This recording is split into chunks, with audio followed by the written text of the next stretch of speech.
I'm Brandi Kruse. Coming up today on Undivided, a sob story about a transgender prison inmate buries some key details in the name of ideology. Plus, Manka Dhingra's week just got a whole lot worse. And as Bellevue looks to avoid the mistakes of Seattle on the issue of housing, can it avoid the whims of state lawmakers? That and more coming up today on Undivided. Remember, you can support our show for just $5 a month by signing up at undividedpod.com.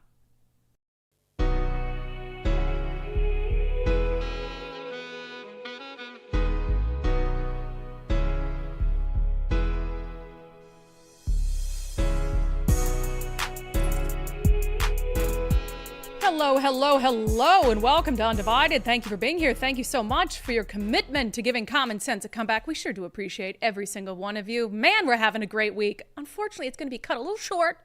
We're not going to have a show tomorrow, but it's for a wonderful reason. One of Nicole and I's dearest friends, Jessamine, is getting married to her wonderful fiance, Mike, bringing two Mikes now into the friend family. And so Nicole and I are both in the wedding. So we're going to be out on Friday Harbor watching one of our best friends in the world, Jessamine, get married. So we met Jessamine, both of us back in the day working in radio. She's a sports producer in town. And so we're just so excited for them. It's such a great weekend for a wedding. Oh my gosh, I know, so right? Far, so good. And it's cooling off a little bit. So I'm not going to be, we're not going to be sweaty messes in our dresses. Sweaty messes in our dresses. We'll have the breeze anyway, the San Juan breeze. So it'll be fun. So I hope you understand that that's a good reason to miss the show. We're very much looking forward to it. Also, on the housekeeping front, since we're there, op-ed I wrote was published today. You can read it in the News Tribune and also in the Tri-City Herald, whichever is your pleasure. And it talks about the state of the gubernatorial race. I appreciate McClatchy publishing this op-ed for me. Lord knows the old media doesn't love me, but they have been very willing to publish op-eds when I have something I'd really like to talk about. The headline, Democrats say democracy is in peril, so why don't they stand up to Bob Ferguson? And it focuses, of course, on Bob Ferguson's pressure campaign against Secretary of State Steve Hobbs to break election law. We're at this time where there is a lot of criticism about former President Donald Trump, some of which I think is warranted, about his actions after the 2020 election. Democrats have said over and over, democracy is in peril, yet when they have a local example of who I believe is the most powerful Democrat in the state of Washington engaging in election interference, there's hardly a whisper from Democrats or from the media. So with McClatchy being an exception to that, I appreciate them letting me publish that opinion piece, and you can read that today. It was just published. All right, I want to start with sort of this is going to be one of those stories where I really dive into the weeds on it.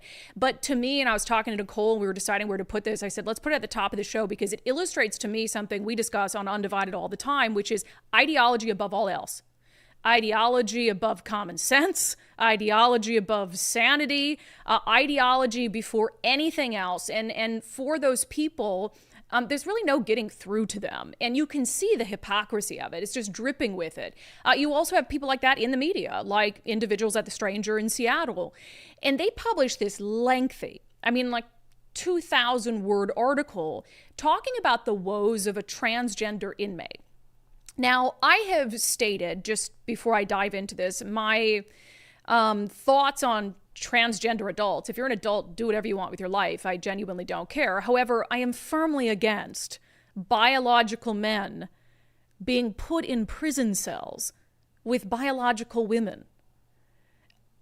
I don't understand in what world that makes sense. What happened to valuing the safety of women, protecting women? We have something called the Prison Rape Elimination Act. I don't think having biological men with everything intact helps in that regard, reducing rapes behind bars. So it makes no sense from a variety of perspectives. But one of the most high-profile transgender inmates in the state of Washington, her name, it's a biological boy, but for the sake of this story not being taken down on YouTube, I will do my best to refer to her as a her. Amber Faye Fox Kim, 35 years old, has been incarcerated at the Washington Correction Center for Women.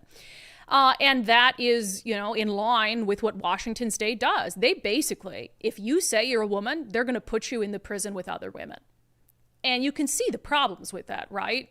If you've got someone serving life without, and they're a guy, and they want to abuse the system and say, well, hey, I don't want to not have sex for the rest of my life. And so I'm going to say I'm a woman. I can keep my stuff intact, and then I can go be housed with a female inmate locked behind lock and key with a woman for the next 60 years. So you can see the issue there. So getting to this story from The Stranger, the headline, trans woman launches hunger strike after state moved her to a men's prison. So you heard that correctly. Amber Faye Fox Kim, one of the poster children for Washington State's transgender inmate policies, has now been moved to a men's prison. It says this is the first time the Department of Corrections has ever done this. This is the first time they have taken a transgender woman out of the women's prison and sent them back to a men's prison, okay? So you start reading this Stranger story, and it waxes poetic about this hunger strike that Kim is on. Almost like the bravery of it all, right? So I just want to I'm going to read a good chunk of this for you, because I think you'll be as floored as I was about some of the details that they bury in this story. So it starts off, more than 2 weeks ago, the Washington Department of Corrections forcibly removed Kim from the Washington Corrections Center for Women in Gig Harbor, where she'd lived for 3.5 years, and placed her in Monroe, a men's prison. According to the DOC, it's the first and only time Washington has ever removed an incarcerated trans person from gender-affirming housing. Monday is the 17th day of Kim's hunger strike, and she said she will not eat until she's returned. For more than a week after her transfer, which she resisted, the DOC kept Kim in administrative segregation, or solitary confinement, before moving her to the inpatient unit on July 3rd. In a phone interview from the IPU, Kim said doctors and nurses were monitoring her and had given her rehydration salts. The hunger pangs were miserable, she added, and she joked that just talking on the phone felt like doing jumping jacks. She worried aloud about what will happen if she's forced to stay at the men's facility, and what precedent her removal from gender-affirming housing could mean for other trans people in the system. She said, "This move isn't about just me. Being able to take a trans woman out of the woman's prison for a single infraction where no one is harmed or victimized, that is a horrible precedent to set." So this whole intro to the story, you'll notice it leaves out a couple key things, but one of the big things would be what I believe any good journalist or any consumer of news, the question that you would have. Why was she moved? Right? It's the first time DOC has ever done this in a very progressive state where you can just claim you're a woman and be put in a prison cell with a woman.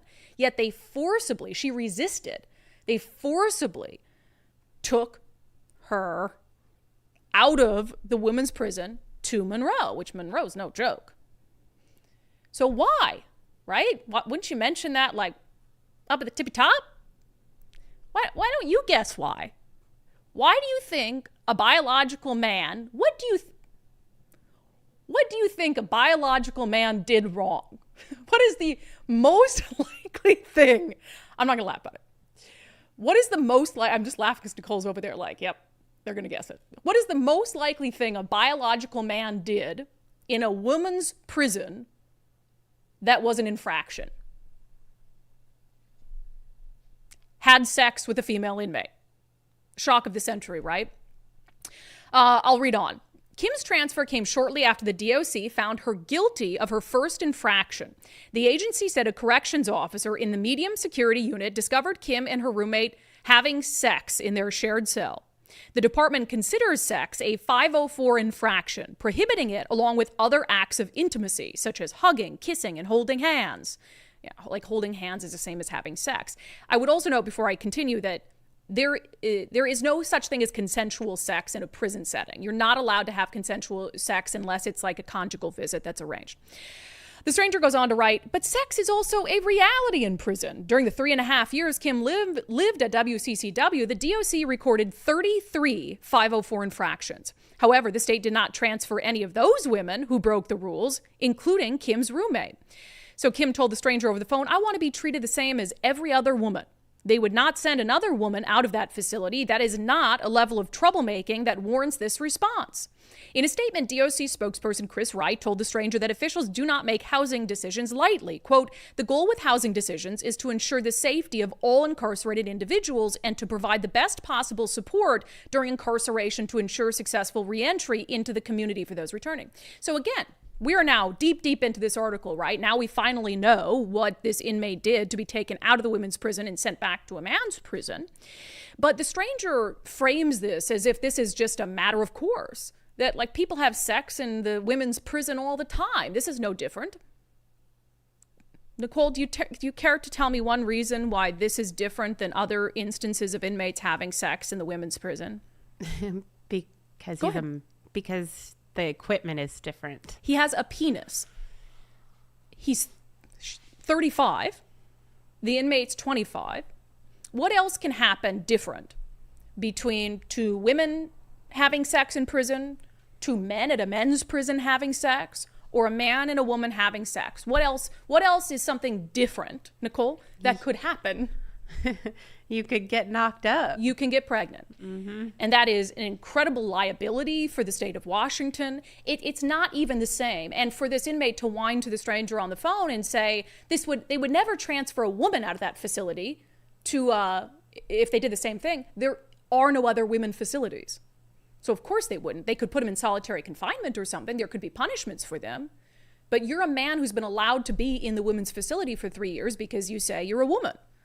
Well, there are options for other places to send men in the state of Washington who are incarcerated. There are several other men's prisons. So it's not the same at all. Now, so this incident when they were having sex happened back on March 14th. Maybe don't have your kids around for this, but the description at the time in a story from the National Review said the corrections officer found Kim laying on the floor completely nude from the waist down with her cellmate, also nude from the waist down, actively having sex. Kim's hands were on the other inmate's buttocks in a spread open position while Kim's erect penis was penetrating their vagina. So they were having male-female sex, okay? Just to describe it to you. I don't know why I felt the need to describe it to you. You know what that is. All right. So let's continue on in reading the Stranger story, because there's another detail that you'll notice has not been mentioned yet. And we're 1,500 words or so into this story. I'm sure you're all thinking in your mind what that is, but let's read on. So the Stranger references some reporting from the Huffington Post, which has got some documents from DOC. In an email to the HuffPost, DOC spokesperson Toby Hatley said Kim will have the same access to gender-affirming property, treatment, and other programming opportunities at Monroe, and that she has been housed safely in other DOC facilities, because the Stranger article features all these advocates saying it's not safe. It is not safe for Amber Faye Fox Kim to be in a men's facility. That's the crux of a lot of this story. So DOC says that's not the case. Kim's going to have other, opportunities for transgender programming, treatment, and stuff at DOC. The Stranger says Kim does not tell the same story. She said living as a trans woman inside a men's prison was unsafe, and it involved a balancing act of dangerous male egos. In men's facilities, Kim said men targeted her for random acts of violence and said they wanted to, quote, make a woman out of her. The same men who called her an FAG in the chow hall would later quietly proposition her out in the yard and then yell more if she refused. This harassment grew when she changed her name and took hormones. When she would find a boyfriend, half of them backed off. If she didn't find someone she liked, she said she has made the trade of sex for safety. Okay, let's break this down. As I said, this is going to be an in-depth analysis of this. So this inmate is now complaining they don't feel safe as a transgender woman inside a men's facility. Do you think that women inmates, that all the women at the women's prison felt safe with a biological man incarcerated with them? I know the answer to that is no. Why do we know the answer to that is no? Well, there have been women incarcerated at the women's prison who have spoken out. James O'Keefe did an entire expose on it, who said not only did they not feel safe, They are punished, there is retribution, if they dare say that they don't feel safe with biological men being housed with them. Here's a clip. I don't have anything against them. I just don't want to sleep in there with them. We don't have a voice. We don't have a leg to stand on. Anytime we voice these types of things, we are met with ridicule, targeting, bias, punishment, solitary confinement. So do you think the stranger has done an expose on how women don't feel safe in prison with biological men? Of course not. But now they do an expose about how a biological man doesn't feel safe at a prison with other biological men? Do you see the issue here? Of course you do. Of course you do. And as those inmates told James O'Keefe, they're not allowed to speak out about this. There's retribution if they speak out about this. There were retributions for the inmates who were found to have spoken to James O'Keefe. The state of Washington won't tell us anything about, they will not provide any sort of public disclosure documents. There's lawsuits over this that have to do with detailing any attacks, rapes, acts committed by biological men in a women's prison. They're not allowed to talk about it at all. They won't talk about it at all. No one will stand up for the safety of the women in the women's prison. But the stranger will write a 2,000-word article about a biological man who doesn't feel safe at a men's prison, who got sent there because he broke the rules, had sex, non-consensual sex, because you can't have consensual sex in prison, with a 25-year-old female inmate, got sent back there and is now on a hunger strike that the stranger is propping up as righteous. This is when ideology comes before common sense and everything else. Nowhere in here, nowhere in the entire article does the stranger acknowledge that some of these same... Nicole, can you pull that same one back up for me? Nowhere in here does the stranger acknowledge that the exact same claims that Kim is making about how she now feels in the men's prison are how biological women have been feeling in the women's prison for years. When they said men's facilities, Kim said men targeted her for random acts of violence and said they wanted to make a woman out of her. When she would find a boyfriend, half backed off. If she didn't find someone she liked, she said she made the trade of sex for safety. You don't think that some women in the women's prison have felt like they had no choice but to have sex with a biological man to be safe? That they felt like if they didn't, they wouldn't be safe? I mean, this whole thing is entirely mental. Now, what's the key detail? What's the key detail that's missing so far in the story? We're 1,684 words in. I wrote it down. 1,684 words in. What's the key detail that's missing? What this inmate's incarcerated for, right? I feel like that's important. If you're going to paint a sob story about this biological man who's on a hunger strike because they don't feel safe, they want to go back and have sex with women at the women's prison, so of course they're going to throw a fit, right? Second to last paragraph in the stranger story. If the DOC's decision to transfer Kim stands, there's no way out. She is serving a life sentence without the possibility of parole for the murder of her parents in 2006. And then they have the audacity to throw in the line. She said she believes that if she ends her hunger strike, she could find herself back in survival mode.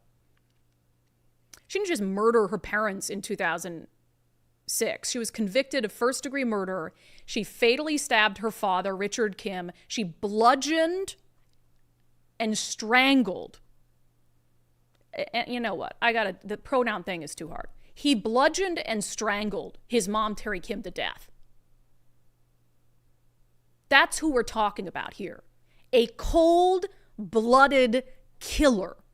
A double murderer who's serving life without, and rightfully so, for stabbing his father, strangling and bludgeoning his mother to death. And the stranger wants us to feel bad that he can't live out the rest of his days in a women's prison preying on women, because you cannot have consensual sex in prison, preying on women who, I'm going to go out on a limb and feel like they have no choice but to do what he wants them to do because they're locked in a cell with him. And we're supposed to feel bad for him. We're supposed to demand justice for him. And now he's over at Monroe whining about not feeling safe over there, about being worried he's going to be raped over there. What about the women who were worried they were going to be raped? Who's speaking up for them? Who's speaking up for common sense? Who's standing up for women? No Democrats. On all these other issues, Democrats want to act like, oh, believe women, trust women, protect victims, protect survivors, but not the women in the women's prison. They advocate all these other things: criminal justice reform, good treatment of inmates behind bars, which I'm all in favor of. I think everyone deserves to feel safe in prison. Even the people who've committed the most heinous crimes, the state has a responsibility to do everything they can to keep them safe, unless apparently they're a woman. Unless apparently they're a woman. Then you put someone with a penis in a cell, lock them in there with them, a double murderer, who already strangled and bludgeoned a woman to death. Is bigger, stronger, because they're a biological man. In Washington state, we take that person, that double murderer who strangled and bludgeoned his own mom to death, who still has a dick and balls, and you put them in a prison cell behind lock and key with a 25-year-old woman. And no one stands up for the woman. Yeah, tell me again how you are the party of women's rights. Tell me again how you're the party of believe women, believe survivors, protect survivors. Give me a break.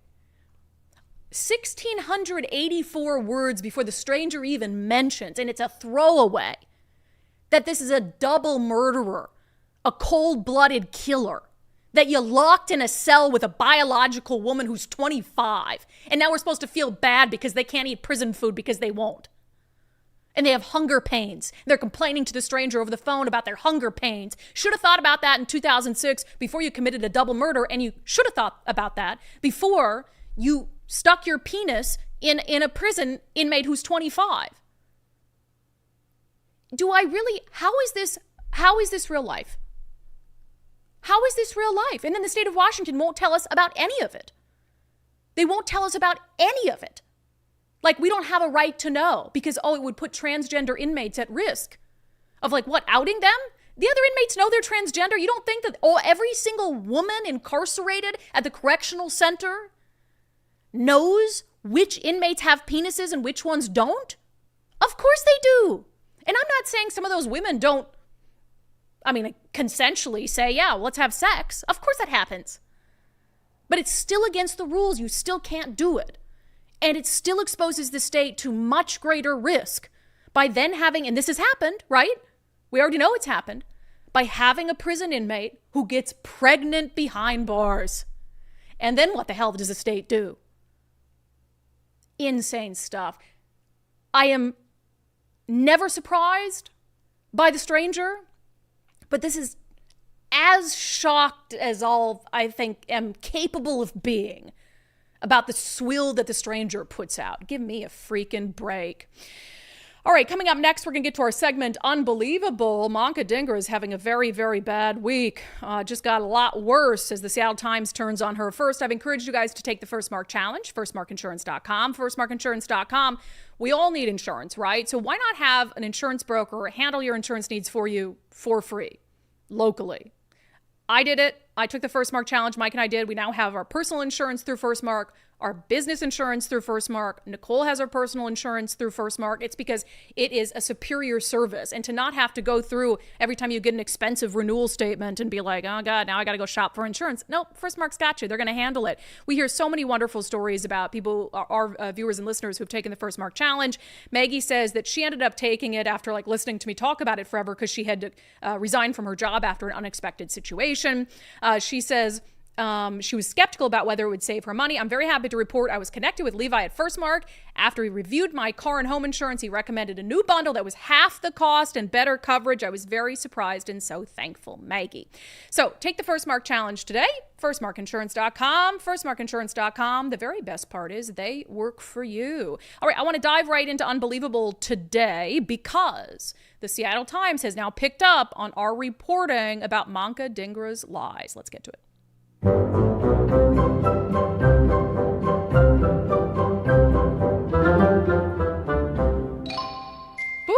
said the second follow-up we did on Manka Dhingra that I really think it tanked her campaign. And now that you have old media outlets that are catching on to it, and I'm not, I'm not precious about these things. Like, do we want credit for them? Of course. But at the end of the day, the most important thing is that as many Washingtonians as possible know who they're voting for and know what's going on with political candidates, especially someone who wants to be the attorney general and who is a sitting state senator. We expect, or should expect, at least a little bit of honesty and integrity. So after the latest update on this story, which we talked about yesterday or the day before, maybe it was Monday, where now, she changed her bios to say that she was on a leave of absence from the prosecutor's office, when she was told by the prosecutor's office, you're not on a leave of absence. You don't work for us anymore. Stop saying you work for us and change your election material. So I think, and I predicted this at the time, that was the screaming in your face lie that would give, even more liberal media outlets cover to sort of pick up on the story. So credit to the Seattle Times. Not only did they pick up on the story, they actually gave us credit for the story, unlike Como News. So the Seattle Times is on my nice list today. We don't have any other stories of bashing the Times in the show sheet today, right? Only today. Okay. The Seattle Times is on my nice list today, but they also added their own reporting to it and reached out to people for comments. So their story, why AG candidate faces blowback for leave of absence claim. State Senator Manka Dhingra, a Democrat from Redmond who is running for state attorney general, first faced questions earlier this summer for claiming in campaign materials that she was still working for the King County Prosecuting Attorney's Office. The controversy took another turn in recent days when Dhingra's campaign updated her website to say that she is on a leave of absence from the job. But the King County Prosecuting Attorney's Office says that's not the case and that Dhingra hasn't worked there since 2021. Yet, and this line just gets me, Dhingra maintains she's on leave. Manka Dhingra, who, okay, we'll come back to this for a second. Who would you have to be told, who has to tell you that you don't work there anymore for you to believe that you don't work there? Right. What did Biden say? Biden would leave the race if Jesus Christ came down and told him to leave the race. So is that Manka? Is that what it'll take? Biden actually did say that, by the way. Is it some being that has to come in and say, you no longer work there anymore? Stop saying it. Stop saying you do. Not only has the HR department said you're not on leave, Lisa Mannion has, who, by the way, you know what I learned in the Seattle Times article that I just hadn't even thought to look at? Lisa Mannion's endorsed Manka Dhingra. Oh, yeah. So Lisa Mannion has in fact, she has the opposite motive to call her out. Yet she's not standing behind Manka and saying, yeah, she's on a leave. She's saying, you're not on a leave. It's just it boggles the mind. Or that you're not on a leave. Right. You're one not. or the other. You are or you aren't? You aren't. And you actually, can you find it while I gab a little bit? You looked up there's state RCW that defines because you got work laws and all this stuff, employment law. Nicole dug up an RCW yesterday that defines what a leave of absence is and is not. And the definition is just so clear that she's not on a leave of absence, but she won't. This is supposed to be an attorney, right? And a state senator who's on the Law and Justice Committee. But if we read you the state law that defines what a leave of absence is or is not, would you listen to us then? Did you find it? Not yet. Okay. You texted it to me yesterday. I should look at it. Hold on, guys. Screenshot. I just want to, I'm getting texts about saying, talking about sexual parts. I just want to pull this out because it's actually really interesting. I wasn't planning on, wow, how many times do I text people? Give me a second, guys. It's fine. Look, it's fine. It's our last show of the week. Okay, I got it. Yep.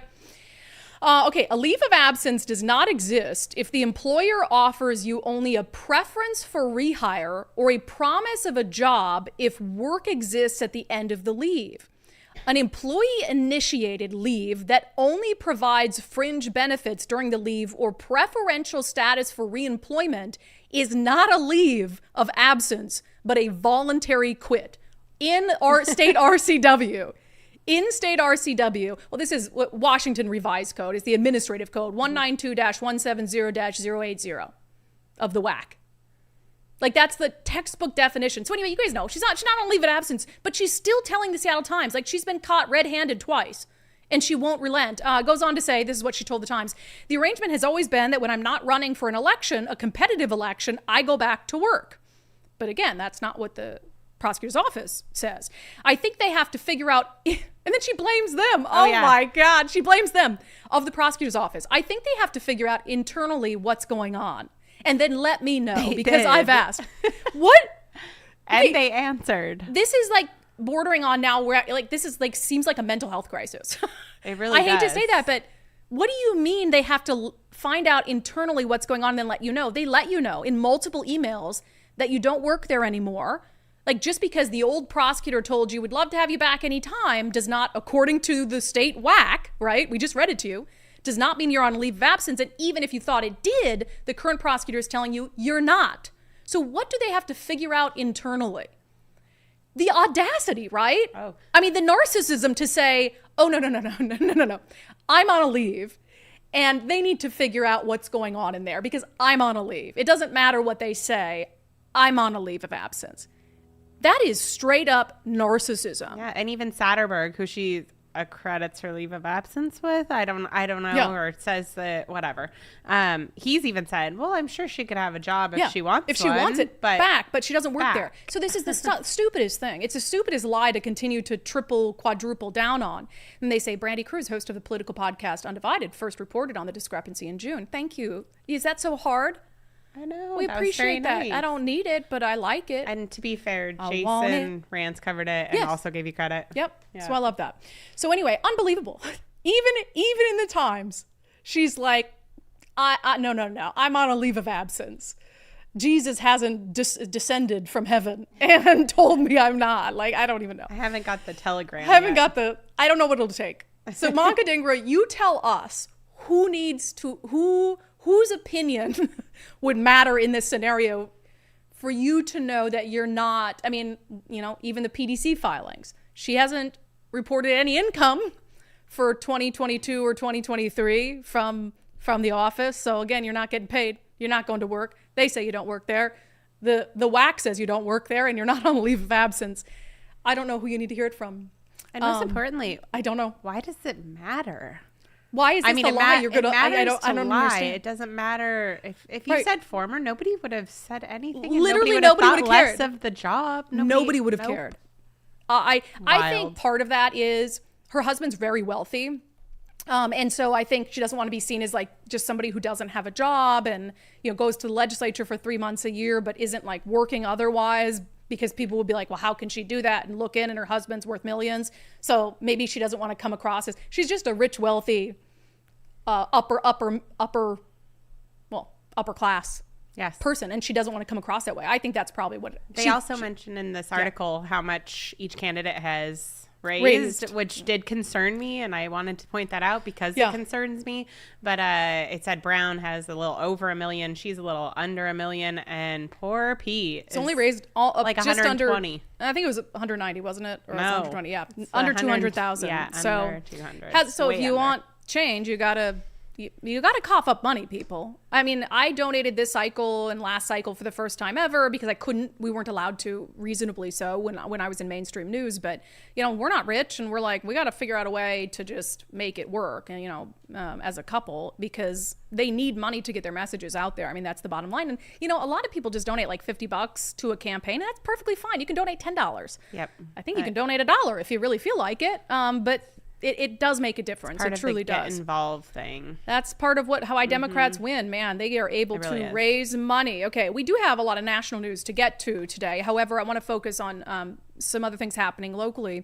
So we know that the city of Seattle outright vilified Amazon in Amazon's presence there. Like it wasn't, like it isn't, like it doesn't continue to be an absolute gift to a failing city to have thousands of high-paying jobs there. It's never made sense to me, the vilification of Amazon. And they blame Amazon for the housing woes and, on tax Amazon.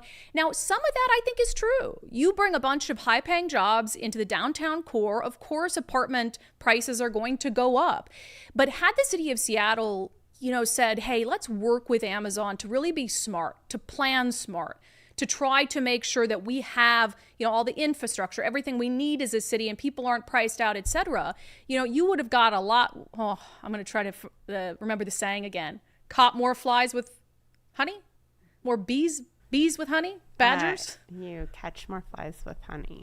We did this the same thing 6 months ago. You catch more flies with honey. See, that's what I'm saying. Bees make honey. Okay, great. Thank you. Yes. You do better when you want to say, hey, you be a good corporate citizen. We'll be a good municipal partner. We'll work together to create a wonderful city where people can do well. Like, I don't get what's so hard about that. So now you have jobs moving to the city of Bellevue. Amazon just basically said, we're going to start moving jobs to Bellevue, and the growth in Bellevue has just been enormous. So the question is, how is Bellevue going to deal with this? And how is Bellevue dealing with it? And how are they going to avoid some of the mistakes that Seattle made?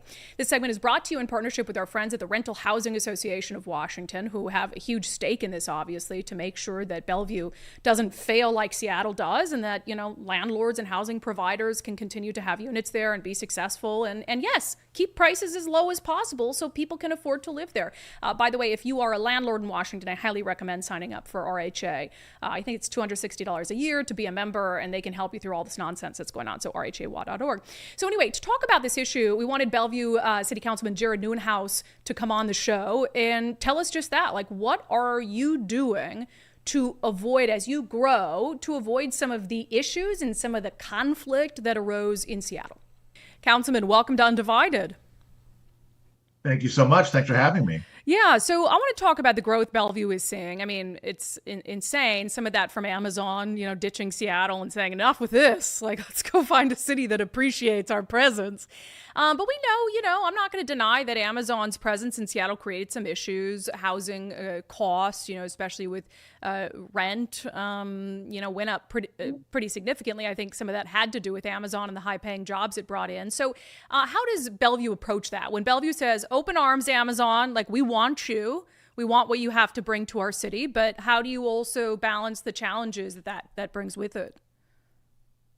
Well, great question. I mean, it's a question that we're always dealing with across multiple different arenas in the city, right? How do we grow as a city and maintain our level of service while we go through this growth spurt right now? So that includes housing, but also transportation, public safety, and other things as well. But specifically on the housing piece, there's a lot of things that Bellevue is doing right now, and we certainly recognize that Bellevue is not alone in terms of an overall region that's dealing with a shortage in not only just affordable housing, but housing in general, right? So we're really focused on creating options as much as possible. So more affordable rental properties, affordable ownership opportunities, family-size units, senior living, workforce housing. We're looking at it all right now. And how are we doing that? Well, a couple of different ways. So one is we're working on what's called the next right work, which is really a lot of short-term changes to our development regulations and permitting process. We're trying to make it as quickly and as easy as possible to get through that process, right?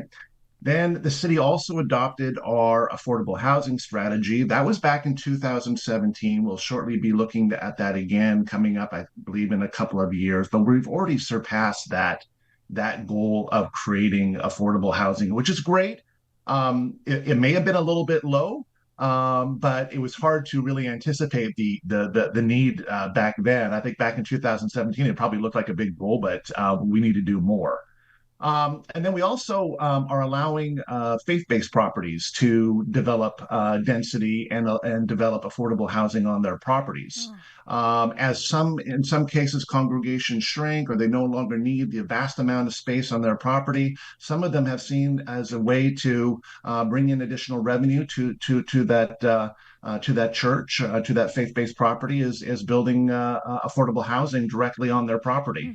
And then we've got the comp plan coming up, which is a very unique. Every 10 years, we take a look at how we want to grow as a city. Where are we going to put the density and how much of it is multifamily housing, for example, which historically we put in these growth centers, if you will, downtown, which is our fastest growing neighborhood, in the Bell-Red area, in Wilburton, and in Factoria. So it's really a multi-pronged approach, Brandi, but there's a lot of things that we're doing to, again, not only just increase the amount of affordable housing in Bellevue, but also just the overall production as well. Yeah, because the phrase affordable housing is interesting. I think a lot of people hear that and they think, okay, housing for people who are poor or housing for people who used to be homeless. And it's like, no, like people who are making two good middle incomes with a 2-income household, like they can't afford housing either. So like, you know, we're not talking about we're not talking about like a 400 square foot apartment that they need. They've got families. So you had mentioned something that's interesting. I know you don't speak for the whole city of Bellevue. This is your opinion as a council member, but you mentioned deregulation and trying to, you can't build affordable housing if it's not affordable to build housing. So trying to deregulate a little bit at the city level, but you can only do so much, right? Because a lot of those costs are just state mandates. So it seems like there's some burdens you can't overcome. 100% correct. And that's, and again, speaking for myself and not the council, but I constantly get, frustrated by these mandates coming down from the state where, Bellevue's not perfect, but I think we've created a city that is very attractive to not only residents, but businesses as well. We've been very thoughtful in terms of how we grow our city and the type of neighborhoods that we have and why people want to be here. So for the state to tell us exactly how we can grow, where we can grow, where we put this density, and really take the ball out of our hands is very frustrating at times because we're trying to do as much as we possibly can to grow that production. As I just listed off all those things that we're currently working on. But some of these things just simply don't fit Bellevue, right? Whenever you take that approach that every city, every municipality is the same, and we're going to implement these policies, I think it's a doom for failure. You have to keep some level of local control or it's just not going to work. Yeah. Well, the thing that comes to mind, so I always track after the end of every legislative session, like the really bad bills that just barely didn't make it. And I'm like, well, next year, those bad bills that barely didn't make it, they're going to make it next year. Yeah. And one of those was rent control, right? So They don't like to call it rent control, but it's rent control. Let's be honest. Yes, rent stabilization. Oh, sorry. Yes. Let's use the language of the left. Rent stabilization. If that passes next legislative session, what impact would that have on what Bellevue is doing to try to make sure that there are enough housing providers who have available units? Well, it's hard to anticipate the exact impact, but let's be honest. I mean, rent control has never worked anywhere in the world. It's been tried. Yeah. Period. I mean, rent control contributes to housing shortages because it will reduce the incentive of developers to build new rental units. And that's not just me saying, these are people who are studied these issues time and time again, and it actually ends up reducing the amount of production in your city because there's no incentive there.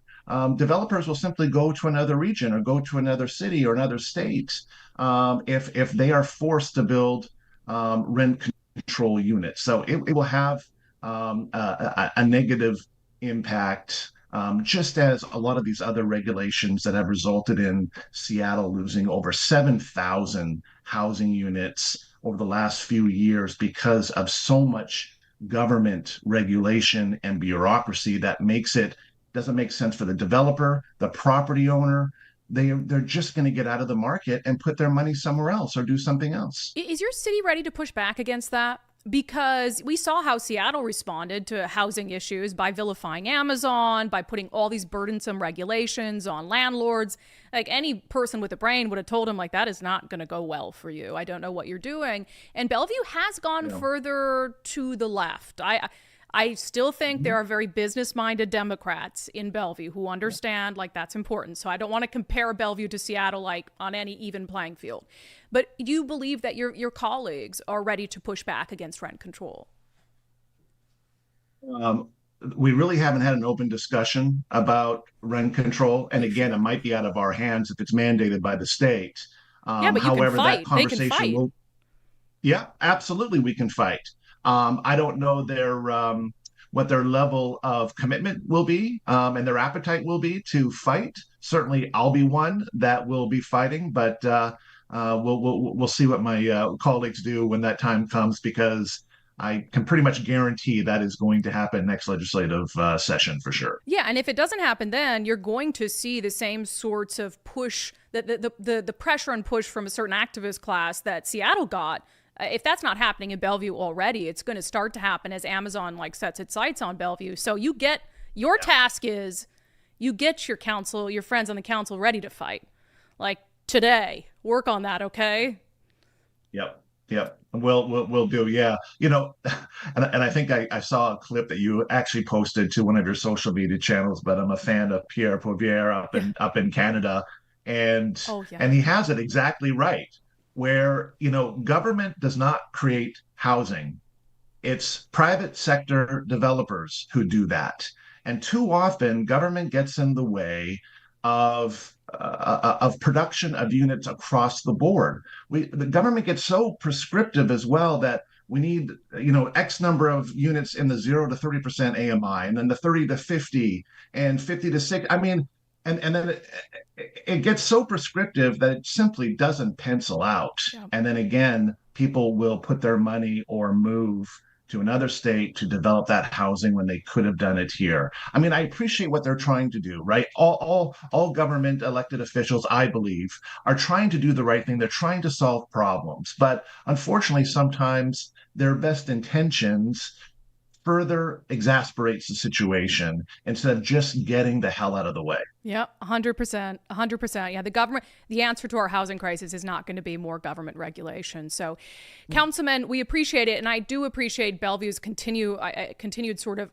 business-minded approach to trying to grow its city, not vilifying business, but also wanting to make sure people can continue to live there. So planning ahead is really important. So we appreciate that. We appreciate you joining us. Thank you so much. Appreciate the opportunity. Let's hope it stays that way. I'm sure there was a period of time where Seattle leaders never thought they'd give in to the crazies, and they certainly did. So, look, you got to understand, yes, issues come with high-paying jobs. We need to keep housing affordable, not just like affordable housing in the sense that people might think, but affordable for people who are working in Bellevue to be able to live there. Firefighters, police officers, whatever it is, the infrastructure that supports the Amazon workforce. So hopefully Bellevue can stay on course and also be an important voice in pushing back against any policies in Olympia that would make housing more expensive. That segment is brought to you in partnership with the Rental Housing Association of Washington. If you're a landlord in Washington state, sign up to become a member of RHA at rhawa.org. rhawa.org. You do not have to fight the crazy alone. Let RHA help you. I made that slogan up, but I think that's a great slogan. Landlords, you do not have to fight the crazy alone. We should sell that one to them. All right. I have talked about my success on the Eastside Weight Loss Clinic program, down 40 pounds. Man, I had this moment this weekend. I was invited to the lake with some friends, and it triggered me to realize how much of an impact Eastside had on the way I think about food. Because you can still, I'm on maintenance to maintain my weight loss, and you can still have, nice meals out and drinks here and there. But I made a chicken salad and brought a big tub of blueberries, and I didn't even think twice about bringing a bunch of junk food and stuff, because I was just like, oh, this is just how I roll now. And it was such a nice change, in the brain. And that's what really worked for me with Eastside Weight Loss, and why I was able to lose so much weight is I wouldn't call it a diet. I'd call it kind of a lifestyle shift. I mean, yes, it involves 60 days of really hard work that kind of reprograms the way you think about food, how much you eat, what you're eating. I lost nearly 30 pounds of that in the first 2 months. And so that's the other thing that I think helps you stick to it, is you see such great weight loss results so quickly that you're really committed and you see it working in real time. So if you've been thinking about it, schedule a free 15-minute consultation with Dr. Ryan Coogan and his team today. Totally free. You can do it over the phone if you'd like to. You never have to step foot in their office in Kirkland if you don't want. So eastsideweightlossclinic.com, eastsideweightlossclinic.com. Okay, let's get to some national news, shall we? Of course, a lot going on. The Biden stuff is just, it's a snowball now. It really is. We mentioned on the show yesterday, Congressman Adam Smith of our state, the chair of the House Armed Services Committee. He has been speaking out, and I like Adam Smith. I've had him on the show many times and, interviewed him probably more than any other member of Congress when I was at Fox 13. I liked him because he never really pushed the party BS. Sure, he had, he was lockstep with the party on some things, but he always thought for himself. And I think he does. And that's what you're seeing here as well. So he's, one of the first Democrats in Congress to come out and say, yeah, Biden needs to move on. Here's a clip from MSNBC. It has never been a question in my mind as to whether or not Joe Biden is a good man and a great president.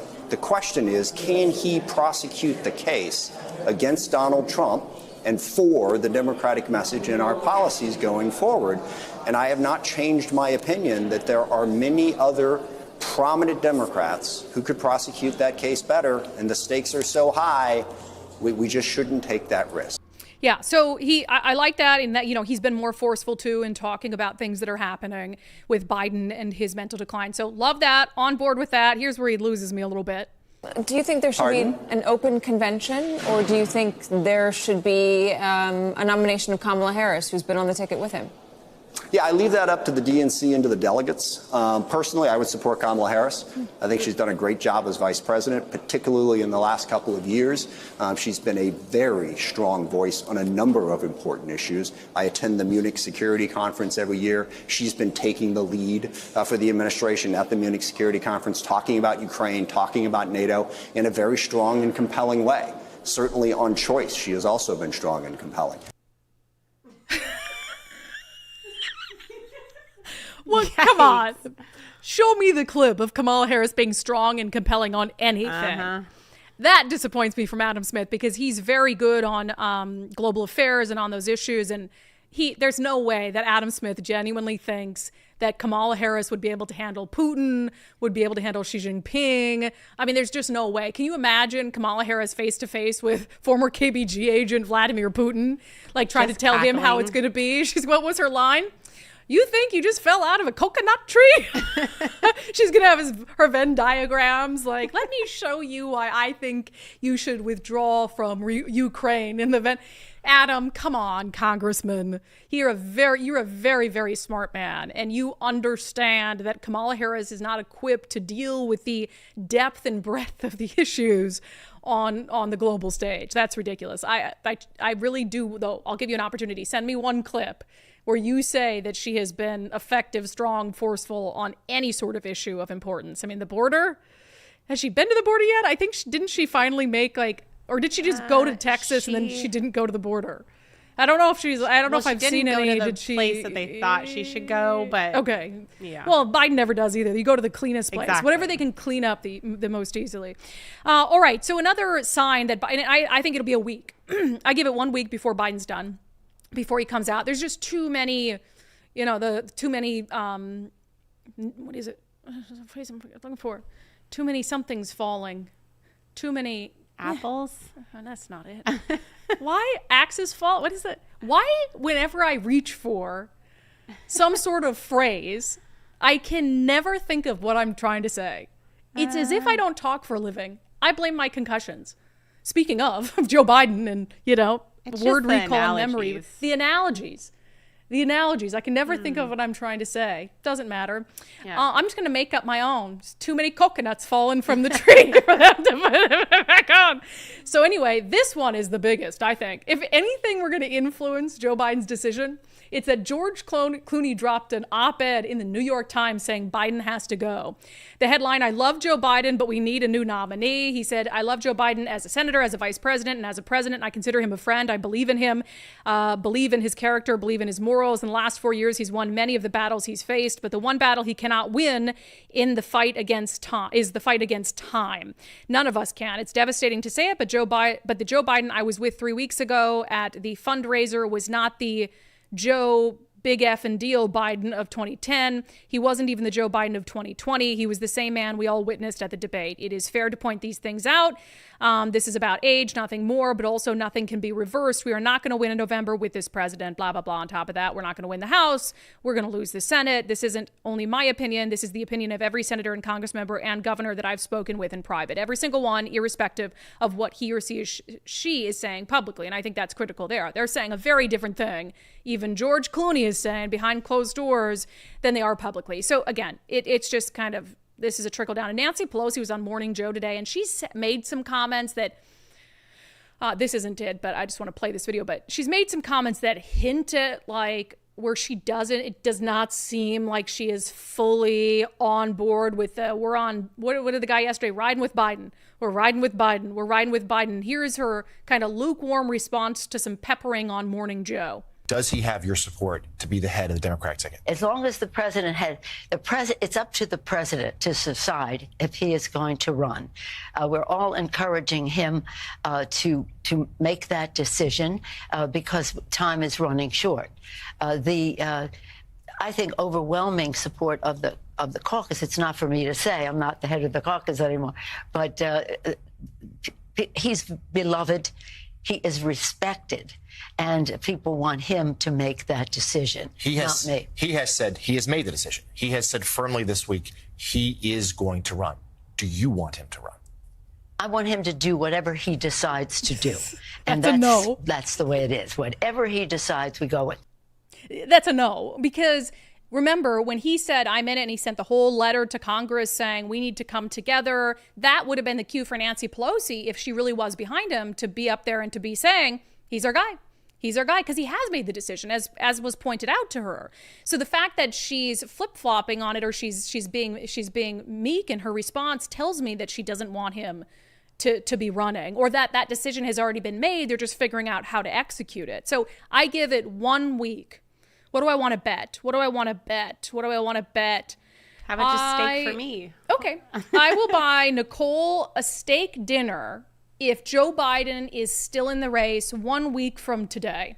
So if at 1 p.m. next Wednesday, Joe Biden is still in the race, I will buy you a steak dinner at the place of your choosing. Okay. Deal. Great. Yeah, you're welcome.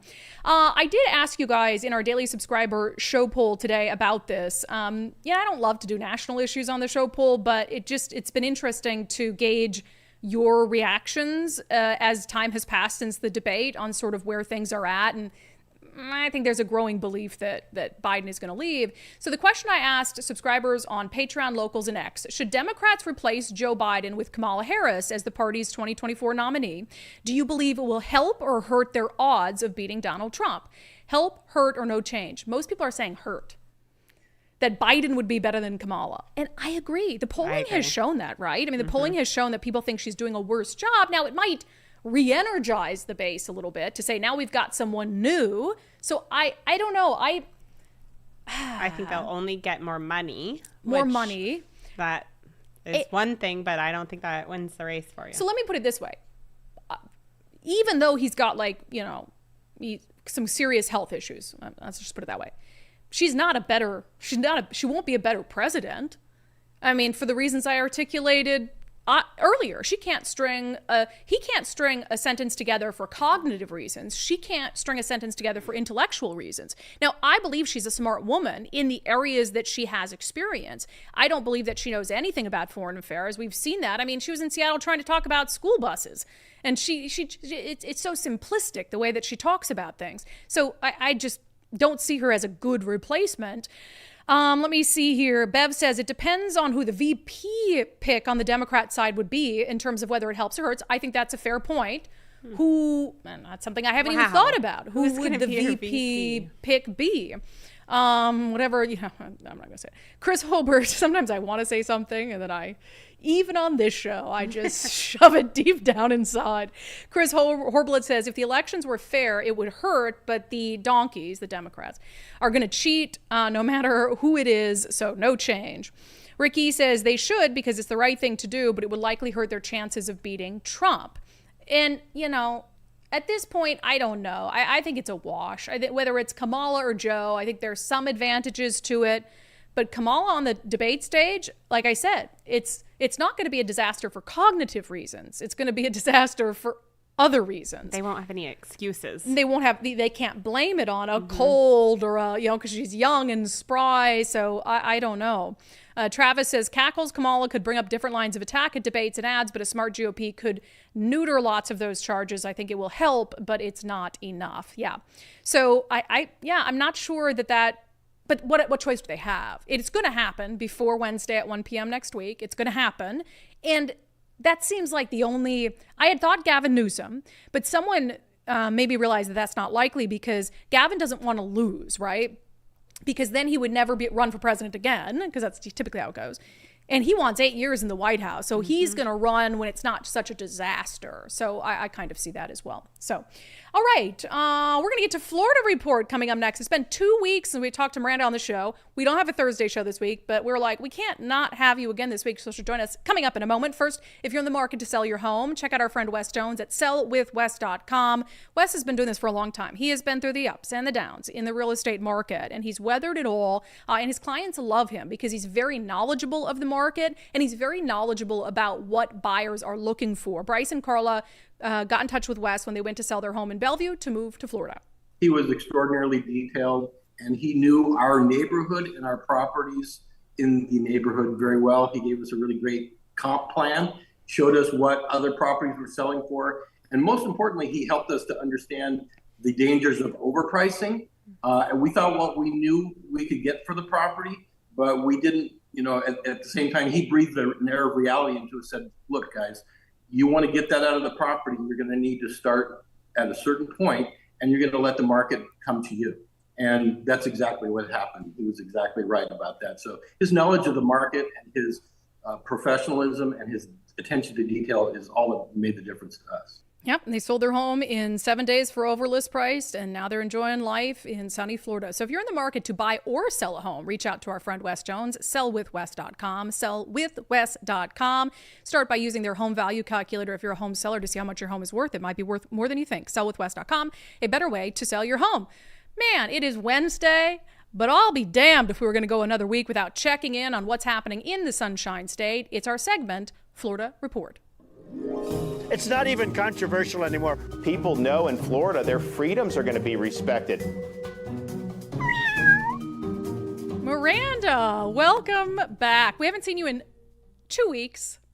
I know. I missed you guys. We missed you too. Is it because we didn't do 2 Thursday? Well, you lost your dog. I did. I had a week of grieving, which I'm still probably grieving for the rest of my bring it up. life. But then America's birthday. America's birthday. Okay. Well, now we're doing it on a Wednesday because I'm like, we can't not have Miranda 3 weeks in a row. Although you're wearing glasses, and I know for a fact that you do not have a prescription for glasses. And you told me they're blue light. So when I'm editing on my computer, they help me with my eyeballs. So I saw you wearing those, and I was like, she looks smoking hot. So Nicole has some of those glasses. Hold on. So we're both gonna, fulfill some fantasies with our nerd glasses that aren't even real glasses. All right, so let's start with what the heck is going on with the sharks in Florida, and how typical is that, by the way? Because all I keep hearing is like shark attack, shark attack, shark attack. There was one in South Padre as well. We went on a bachelorette party there. That's why I bring that up. What's going on? Yeah. So first of all, what's going on is it's the ocean, and sharks live in the ocean. And I think that this is smart ass. I think this is making headlines because it's a lot in a short amount of time. But from everything that I've read online, we're actually still on par for the amount of shark attacks that happen on Florida beaches within a year. So as long as the consistency doesn't keep up, then I think we're still within like an average amount of shark attacks. It was just a lot. Within a week, there was 3 reported ones just in Florida. And then like we were talking about the one in South Padre. And I think also like with the holiday, you just got more people in the water, agitating the sharks feeding times. And, the math is mathing a little bit there. Yeah, it just freaks me out that some of these, how shallow the water is when they happen. Because you think like, as long as I stay in, I'm fine. Apparently not. So that just is the stuff of nightmares. Yeah. So basically in Florida, any body of water will have a shark, an alligator, or a crocodile. So just be aware of your surroundings. Great. No matter how shallow you are in the water. I just love that God blesses Florida with like the most beautiful beaches, but also you might die. So it's like, it's that give and take of life. All right. Let me read this next story here. I'm enjoying this. Let me just push those up. Actually, I was going to talk about a DeSantis story, which we will, but since we're on the subject of animals, can we talk about the cocaine bears quick? So DeSantis has signed a bill that says you can kill a crack bear as long as it's in self-defense. Yeah, so this has basically been dubbed like the cocaine bear bill because one of the sponsors for the bill had made like a public statement saying Floridians have a right to defend themselves against crack bears. But it doesn't just apply to drug-infused bears. It applies to any bear that is threatening your life directly that you haven't put in that position. Meaning, if you show up home from work and there's a bear in your garage or your house, you're allowed to defend yourself. But if you're actively baiting bears, hunting for bears, or training dogs to hunt for bears, and like inviting bears into your space, you're not allowed to kill them unless you're like really are directly threatened by them. Yeah, it says that the bill's sponsor had basically made a joke online, like calling like aggressive bears crack bears, and so that's why people are calling it like the crack bear bill. So that makes sense. All right. I'm having way too much fun with these glasses on. Everybody who listens to the podcast is going to have to tune into the live version. Yeah, they have no idea what's going on here. Very sensual. All right. So this story, it speaks perfectly to why I was opposed to, there was a really high profile case in Washington of a coach, Joe Kennedy, who we've had on the show. He's a perfectly nice man who was praying at the 50-yard line after games, and the Supreme Court ruled that he can do that. And I think the thing that I thought, well, I want there to be a more firm separation of church and state, but also you're really asking for it. You open it up to allowing him to pray on the 50-yard line. Like, you're going to have some people with the pentagram out there with like, ooh, and Ouija boards and stuff, doing all sorts of weird crap. So that is something that has come up in Florida. So there's a Florida bill that allows like religious people, essentially, to chaplains into public schools amid staffing shortages to act as counselors. So now, naturally, there are some Satanists who are saying, hey, we'll act as counselors too if you're opening the door.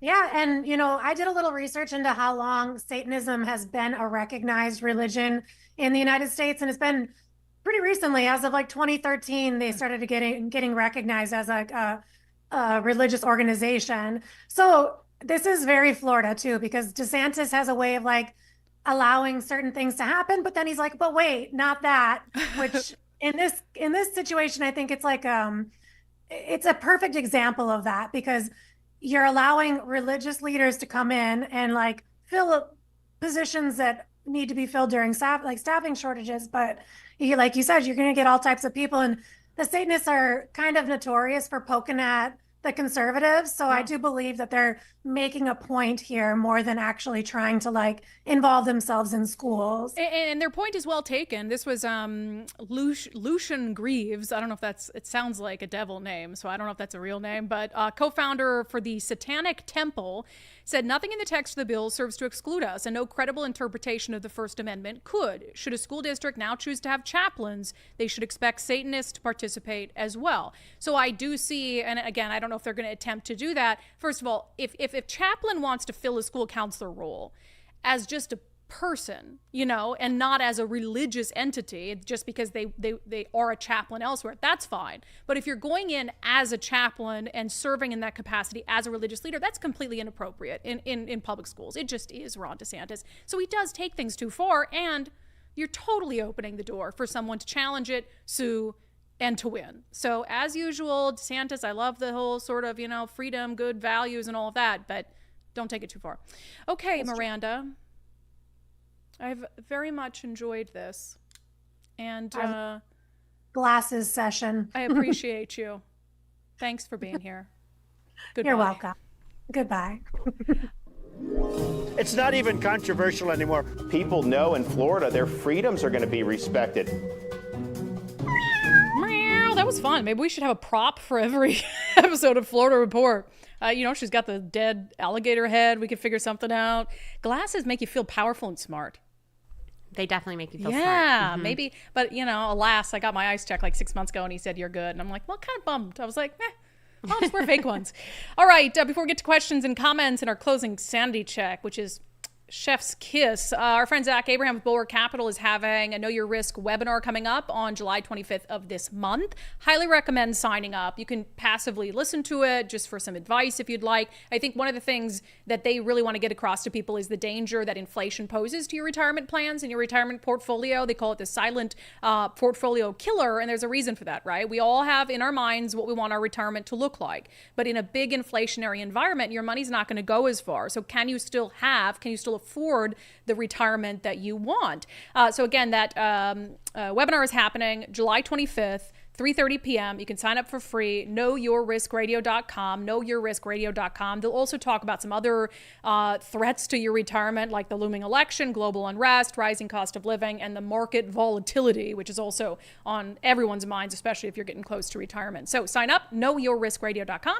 KnowYourRiskRadio.com. Investment advisory services offered through Trek Financial LLC, an SEC-registered investment advisor.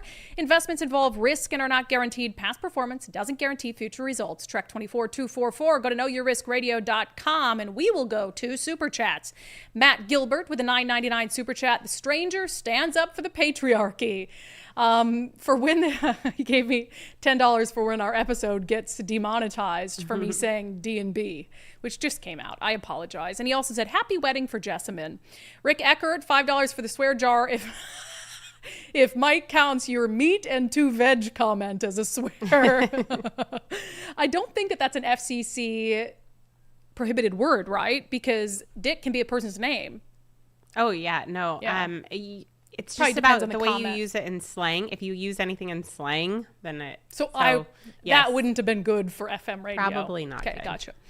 I still think that you're in sometimes your FM radio producer mindset where you're sort of for like, sure. oh. It gives me a little... I try. I've been doing much better, though. I've been doing much better. Yes. Bill Biz with $20 Super Chat. It seems like I'm hearing the Ferguson campaign spot prime time every half hour ad nauseum. He's spending a lot already. It's good to hear the current Reichert response ad, but it might be tough to match the spending. It is tough if people don't donate. I mean, he's raised $4 million, but Ferguson has 7. I think, he'll raise over 10. And so, Dave Reichert needs to be on par with that. In the race between Jay Inslee and Rob McKenna, they raised like almost the same exact amount down to the dollar. It was like 12 million something each. So they were very on par with spending. Jay Inslee still won.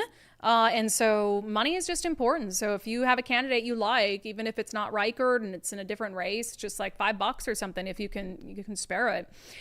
Julie Hafen, I expect Biden to have a heart attack that will force him to leave. Yeah, since they're going to try to give him an easy out.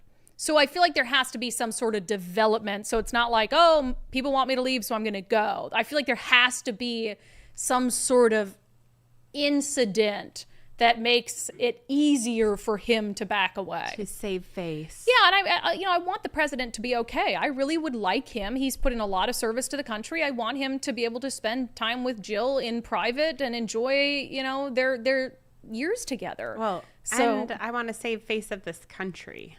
I mean, it's already a little late, but if we could just save a little face, not have him go out because we all kick him out. Yep. But, yeah. I have this chat in here. It's from D. It just says Daryl and Nicole. What's that? He wants steak too. Oh, okay, Daryl. All right. You're in. You can also bring your beautiful fiance if you'd like. I'll do steak dinner for all of us. Andrea Bates, $5 super chat. Brandi, you should include D for that steak dinner. Okay, Andrea, $5 is not going to help pay for that. So you can say it, but the $5 that won't even get us a side of mashed potatoes. But I appreciate it anyway. Mary Christie, hard to understand these old crooks who can't give up power and money ever. Yeah, dying in your seat seems to be a trend in Congress. Country guy, oh my God, Biden's losing Hollywood. He's cooked. Yeah. Bellevue, especially when, what has their go-to been? It's been trotting out celebrities to try to make the case for them. Absolutely. And isn't that sad? It's just a sad state for us. We're supposed to wait until George Clooney says it. And then maybe he'll do something. I mean, he's really handsome. There's a lot of things I'd do if George Clooney told me to do it. Oh, I agree. Same. Yes, but his wife's also beautiful. Somebody said, does he even live here? Which he does spend probably more time in France, Italy. But or Italy. Is it Italy? He's got a place. Como, yeah. Oh, yeah. You're right. Beautiful. I mean, I know where he is at all times, but Nicole's like, I don't care who he's voting for. Nicole met him 5 years ago. She attached an air tag to him, and she's been tracking him ever since. Okay. One more comment, CB, on what's happening at Bellevue. Before Inslee and Dow's decade of death. Geez, that's good. Decade of death. We should make a documentary called Decade of Death. It fits. Oh. Much of the new housing projects were mixed. Incomes from 0 to 100,000 had to be in each project. Yeah, and I like that. I think, some of the low-income housing, I do want to give them dignity. I don't want them to be like, well, I live in low-income housing. No, you live in housing, and I want them to have dignity in that. And, I remember when I was living in Seattle shopping around for apartments when I first moved here, and there would be, a beautiful apartment complex, and they would have low-income units that were the same as the other units, but you had to meet a certain threshold, and you'd never know the difference. So I kind of like that. Okay, good questions and comments. With that, let's get to our closing sanity check. So, of course, there's a lot of people pontificating, including us, about President Biden's health, but it gets old after a while when it's like people who, that's not what you do. Like, come on, don't diagnose the president with something unless you're a doctor, right? So I really loved was it MSNBC or is he with NBC? Hold on a second. I just want to look at this quick because I want to get it right. Yeah, NBC. A host on NBC had on a guy named Dr. Tom Pitts. He's a neurologist, and he's one of the nation's foremost experts in Parkinson's disease. Now, there's a lot of, like I said, people out there on the news talking about what they think Biden has, but the knowledge that this doctor has, the way he articulates it, and the way he brings it home by comparing what Democrats and the White House are trying to push as propaganda that we would expect from some foreign power was, to me, absolutely brilliant. So I wanted you to watch it. You noticed anything that gives you a red flag as a doctor? Oh, yeah, I see him 20 times a day in clinic. I mean, it's ironic because he has just such classic features of neurodegeneration. I mean, word finding difficulties, and that's not, oh, I couldn't find the word. That's from degeneration of the word retrieval area. He's also overcome stuttering, though. Could that be part of that, too? No, this is not a palatal issue or a speech discrepancy, which is very different from a lemino dysfunction, actual word retrieval, where you pick a similar question or talk around the issue, plus the rigidity, monotone voice. Wait, go back to that, the rigidity. What do you mean? Rigidity, loss of arm swing, standing up lordotically. You notice when he turns, it's kind of end block turning. It's not a quick turn. So that's one of the hallmarks of Parkinsonism is rigidity and bradykinesia, slow movement. And he has that hallmark, especially with the low voice that said was a cold, hypophonia. A small monotone voice like this over time is a hallmark of Parkinsonism. I could have diagnosed him from across the mall. Yeah, but I also know, tell me if I'm wrong here, it's very hard to diagnose Parkinson's, isn't it? It's not simple. I mean, I've heard that it can be. It's one of the easier movement disorders to diagnose, actually. Right, but it's so clinic. There's very little other. And I'm a Democrat. I always say about this. Right. It's just like this guy is not a hard case. But I've had relatives who have gone through neurological issues, and I've heard that sometimes Parkinson's is not very easy to nail. You have to take a lot of tests. It's early on, if you're just presented with like hallucinations, that could be a variety of things, or just the cognitive problems. That could be Alzheimer's versus Parkinsonism, and that becomes a little nebulous. But once you start manifesting the hallmark motor symptoms, right, slow movement, rigidity, mass facies, hypophonia. I mean, if a med student did not pick Parkinson's on the test, they'd be remediated. So let me ask you, you're a Democrat, you're a doctor. You sound like you're frustrated with what the White House is saying. Yeah. Why? Well, because, I'm an American before everything. And I look at it and say, when I used to see Russia, Soviet Union, North Korea, when they just make outrageous things, like when North Korea can't keep the lights on and they say, oh, it was some faulty power thing. I kind of hate that kind of stuff. They had 4 years, my own party had 4 years to find, this was a wreck in slow motion. And they had 4 years to find out of 350 Americans, one person that could take the place. And here we are the day before school trying to do the homework and replace a guy who's got a neurodegenerative disease. Factual, straightforward, fed up. Brilliant. That has been your sanity check for today. That has been today's episode of Undivided. A reminder, we will not have a show tomorrow. Nicole and I will be in one of our dearest friends' weddings. Big congratulations to Jessamine and Mike as they tie the knot this weekend out on the San Juans. And so we really look forward to doing that. But we will see subscribers on Sunday. So if you have not signed up to become a subscriber already, please do so. It's just $5 a month. You can sign up at undividedpod.com.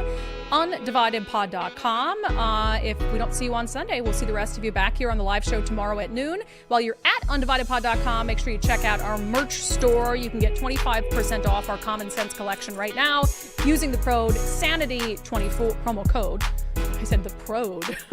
Promo code Sanity24. That is Sanity and the number 24. All right, we'll see subscribers Sunday. The rest of you on Monday. Have a fantastic weekend, everyone.